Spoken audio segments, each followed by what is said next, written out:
Daniel 11:33.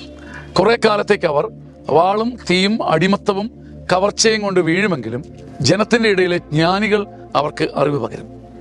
കുറെ കാലത്തേക്ക് ഒരു വലിയ കൺഫ്യൂഷൻ, ഒരു അധപ്പതനം, വാളും തീയും അടിമത്തവും കവർച്ചയും കൊണ്ട് ഒരുപക്ഷെ നമ്മുടെ ശുശ്രൂഷകളും സഭയും ഒക്കെ ഒന്ന് അധപ്പതിക്കുന്ന പോലെ തോന്നും. ചില കെണികളിലും ചില ഭാരങ്ങളിലും പെട്ട് എല്ലാം തകർന്നു വീഴുന്ന പോലെ നമുക്ക് തോന്നും. എന്നാൽ ജനത്തിന്റെ ഇടയിലെ ജ്ഞാനികൾ, നമ്മുടെ ഇടയിലെ ജ്ഞാനികളുള്ളിടത്തോളം കാലം ജനത്തിന് അറിവ് പകർന്നു കൊടുത്ത് ഈ കെണിയും ഈ തീയും ഈ പുകയും ഈ അടിമത്തവും കവർച്ചയും ഒക്കെ തോൽപ്പിക്കാൻ നമുക്ക് സാധിക്കും.